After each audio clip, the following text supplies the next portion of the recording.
Muy buenos días, profesor y compañeros. Les voy a estar hablando un poquito sobre dos temas, que es el español de Costa Rica en la lengua escrita y la metodología en la enseñanza del español. Bien, la primera parte fue dedicada a una exposición que yo realicé en clase, dentro de la cual podemos distinguir algunas generaciones que han definido lo que es el español en Costa Rica. La primera es la generación del Olimpo. En este hay que tener en cuenta que para este momento la literatura en Costa Rica era prácticamente inexistente.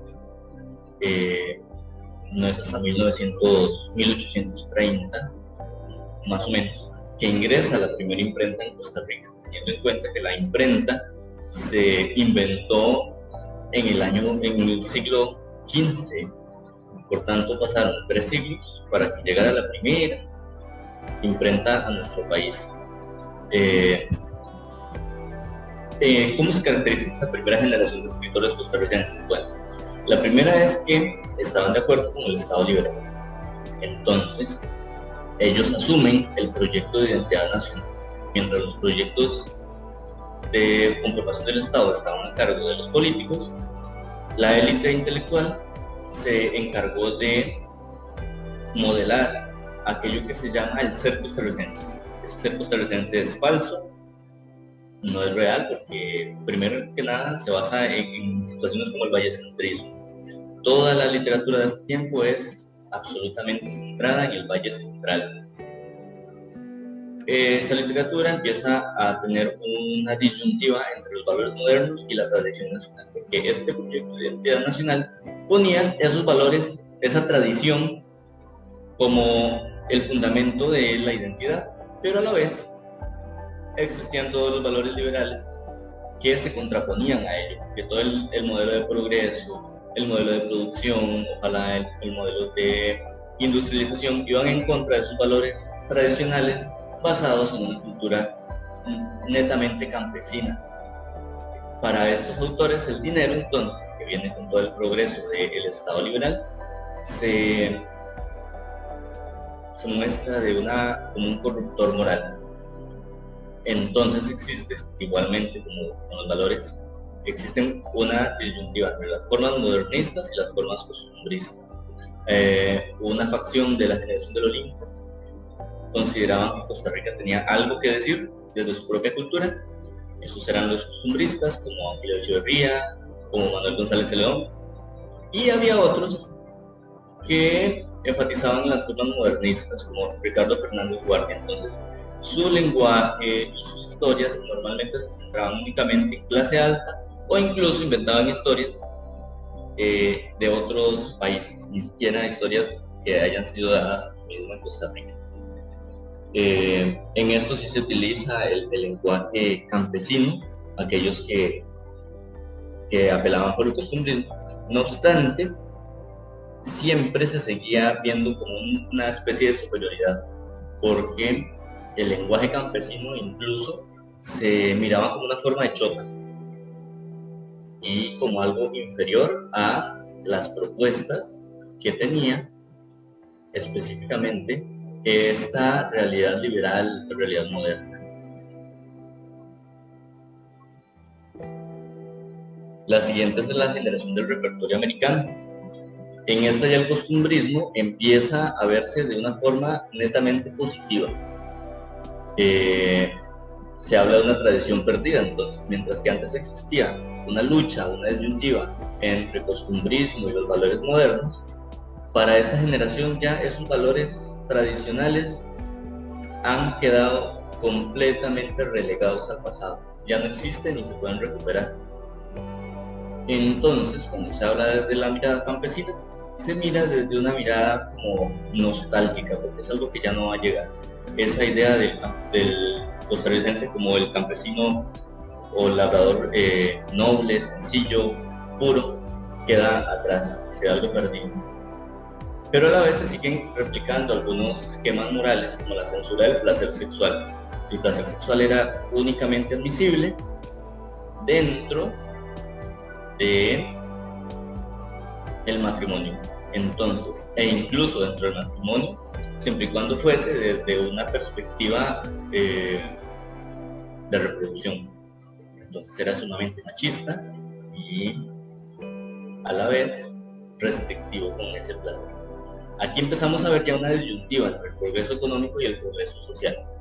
Se empieza a ver que todo ese progreso que trajo el Estado liberal en realidad se estaba concentrando únicamente en las grandes oligarquías, mientras que la gran mayoría del pueblo sigue siendo pobre. Entonces empieza a haber un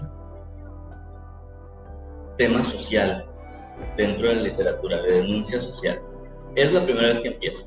Sin embargo, ya para la siguiente generación, que se le llama de crisis y quiebra, o el autor que sigo le llama de crisis y quiebra. ¿Por qué de crisis y quiebra? Porque ha estado en el peor, quizá uno de los peores momentos de la historia de la humanidad. Es la posguerra, después de la Primera Guerra Mundial. Además de eso, viene la crisis de 1930, que fue terrible para todo el mundo. Y entonces esas ideas liberales empiezan definitivamente a decaer.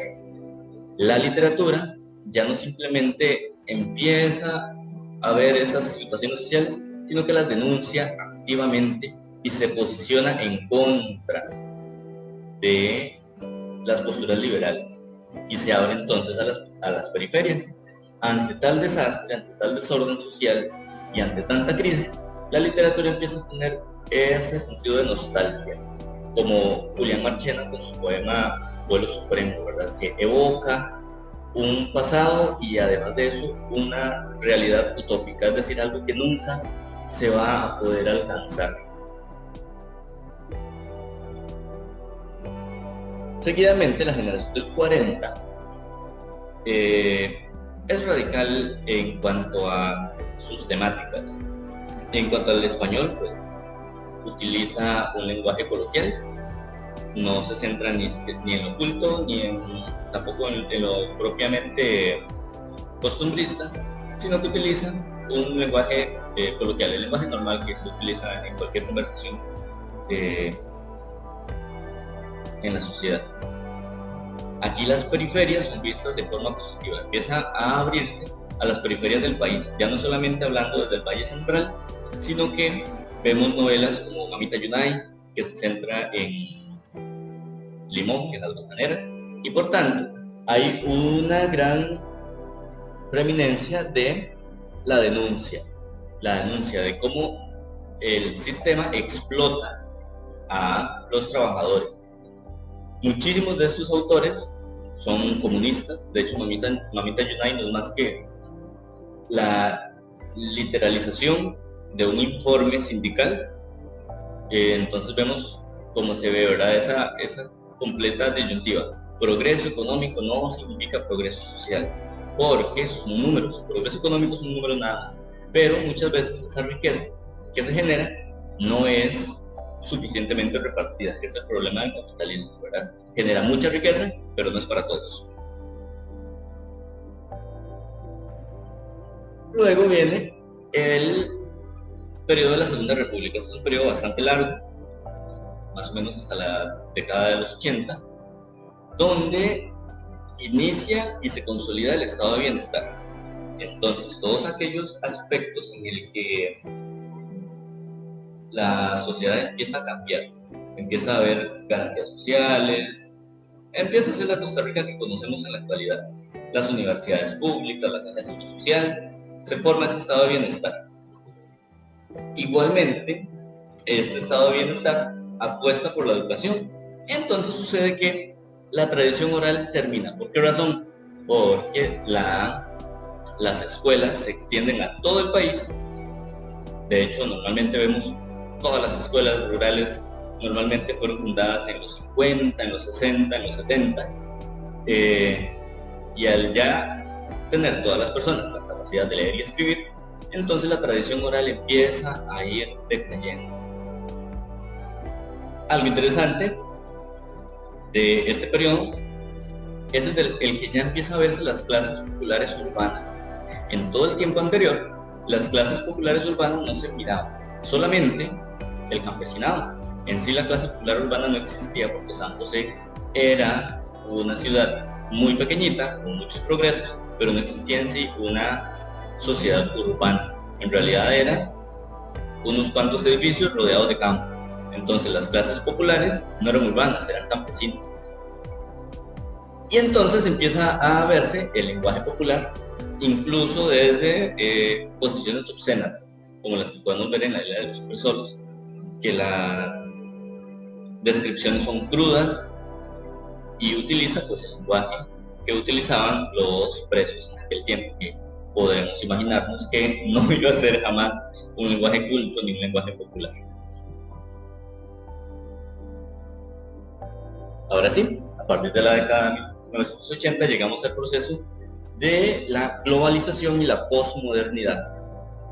Es muy interesante porque rompe con todos los esquemas anteriores. O sea, eso es la posmodernidad en sí, romper con los esquemas anteriores. El lenguaje es un lenguaje nuevamente, se sigue el lenguaje coloquial y esos lenguajes rebuscados súper cultos, pero ya tampoco se registra tanto los lenguajes populares, campesinos o urbanos. Empiezan a haber situaciones interesantes como la desacralización de los mitos.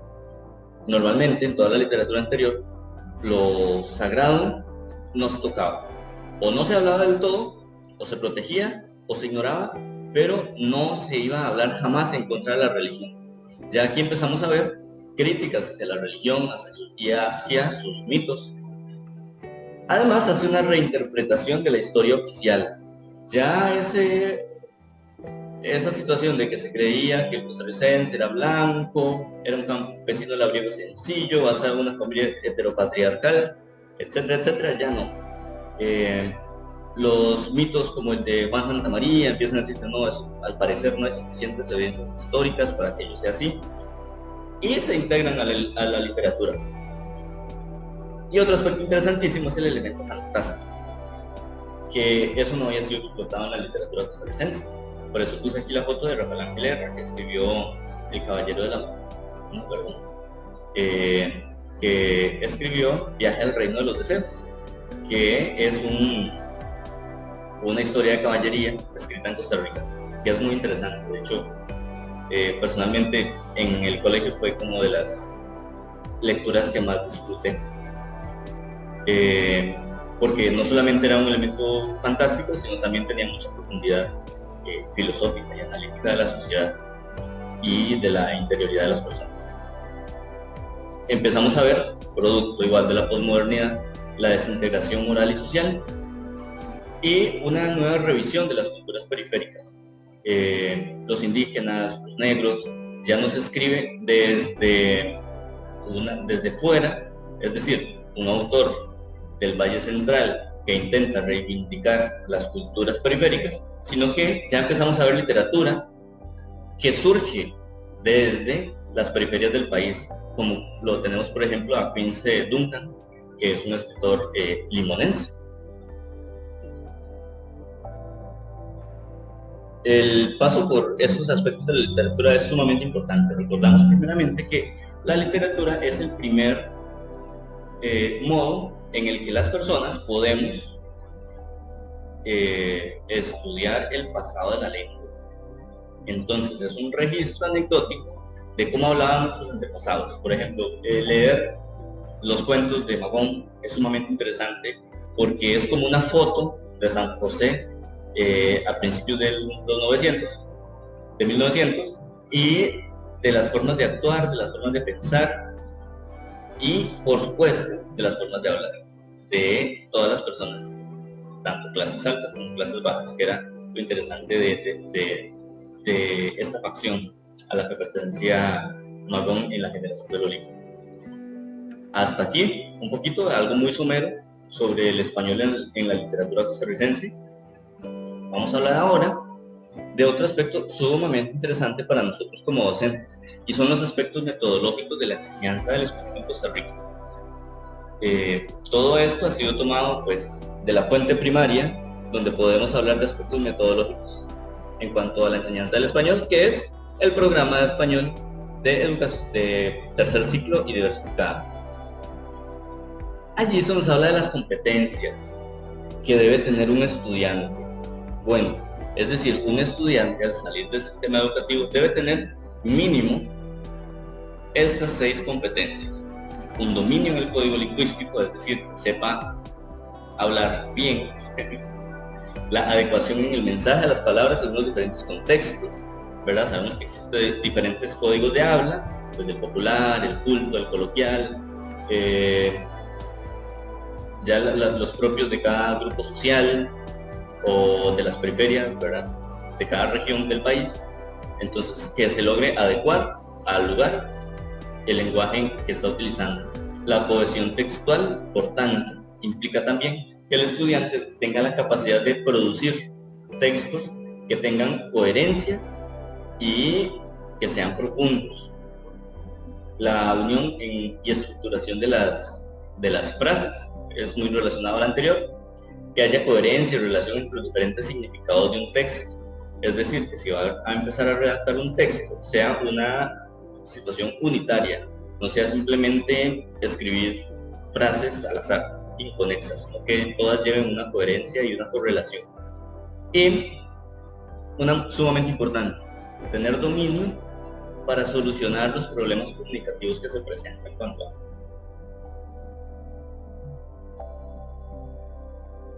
Aquí tenemos algunas de las técnicas que el programa nos pide o que nos dice hacer énfasis, en los que debemos hacer énfasis, dependiendo de cada nivel. Entonces, tenemos aquí otras técnicas. Es como muy abierto, obviamente, porque es un programa y la contextualización del currículo hace que el docente deba utilizar técnicas dependiendo de cada grupo e incluso de cada persona. Puede incluso existir grupos dentro de una misma institución donde no sirva la misma técnica de comunicación. Por tanto, el docente debe adecuarlas. Pero aquí es simplemente como una sugerencia. Tenemos que el diálogo y la entrevista son especialmente para séptimo, el panel y el discurso en octavo, el debate y la poesía coral, eso nunca lo he visto en la educación costarricense, la poesía coral, en noveno, en décimo el simposio y la dramatización, son muy interesantes, el foro y la mesa redonda para un décimo. Como les decía, eso es algo que el docente debe saber adecuar, no es tampoco algo fijo, es decir, que ya usted no puede utilizar diálogo y entrevista para un décimo, o que en séptimo no puedas utilizar foro y mesa redonda. Son las técnicas en las que el docente debe enfatizar por cada nivel. Y como les decía, hay algunas en las que no se logran aplicar. He visto diálogos, a veces envían entrevistas, un panel, eso está muy abierto. El discurso, obviamente, es muy interesante. El debate es una técnica genial, sobre todo a la hora de discutir temas, qué sé yo, en algún texto literario. Poesía coral, como les dije, es inexistente, a pesar de ser algo muy artístico. Simposio, foro y mesa redonda son básicamente lo mismo. Y la dramatización, que permite como encarnar a los mismos estudiantes las lecturas que se están tratando. Entonces pueden ser técnicas muy interesantes para desarrollar la clase. Lo siguiente es un esquema que pues viene en el programa de español. Yo he adaptado un poquito porque las letras y lo demás no se lograban ver bien y la distribución tampoco. Entonces esto es un resumen de cómo deben ser las competencias para los estudiantes, o sea, cuáles competencias deben desarrollar los estudiantes. Bueno, primero que nada, el desarrollo de habilidades para lograr competencias. Eso implica que las situaciones de aprendizaje utilicen diferentes estrategias de mediación que promuevan estas competencias de forma integrada. Es decir, aquí tenemos las competencias.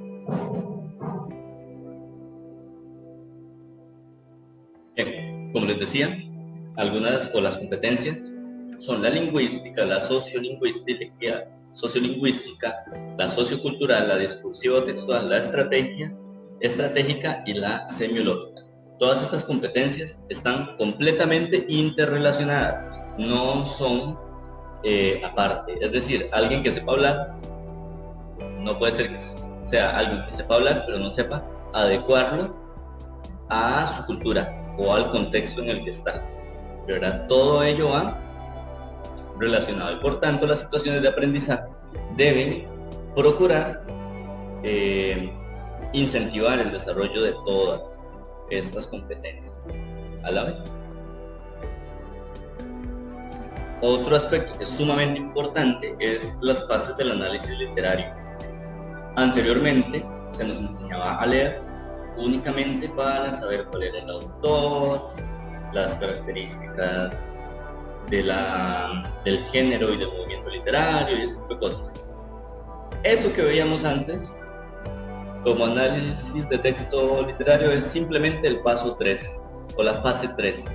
Vemos que ahora tenemos 3 fases además de la fase 3. En la primera tenemos la fase natural. La fase natural se basa básicamente en elegir el texto, leer y releer el texto para poder comprenderlo y hacer una valoración del texto. Básicamente, ¿me gustó, no me gustó? ¿Qué me gustó de dicho texto? ¿Qué aspectos fueron positivos? ¿Qué aspectos fueron negativos? El tipo de narrativa, etc. La fase de ubicación trata de contextualizar cómo surgió ese texto. Entonces, es muy importante reconocer, uno, al autor de la obra y, por tanto, su biografía y las características de las obras que produce, las fuentes que utiliza ese autor o que lleva la obra, análisis también de cómo surge esa obra. Muchas veces los mismos autores explican el origen y por qué razón escriben, pero muchas otras veces hay que inferirlo y leer análisis anteriores de la misma obra, porque esto nos puede ayudar a esclarecer muchísimos aspectos con anterioridad. Luego sigue la fase analítica, que, como les decía, es el análisis que realizábamos antes, simple y sencillamente, y ya no, ya simplemente una de las partes, ¿verdad? Es como todas estas cuestiones de los intertextos, los pretextos, los espacios que se utilizan, etcétera, etcétera. La fase interpretativa es una de las más interesantes, porque ya no es simplemente leer por leer o leer para aprender cuestiones de memoria, sino es para poder interpretar qué situaciones de la sociedad en ese momento se miraban y también darles una valoración, ¿verdad? Por eso hablamos de la sociedad y los valores, de las filias y las fobias, a veces hay xenofobia, homofobia, o qué sectores sociales favorece, las implicaciones y las actitudes y la posición hacia ciertas problemáticas del autor y qué dice el lector al respecto de estos temas transversales, sociales y culturales que están presentes en el texto.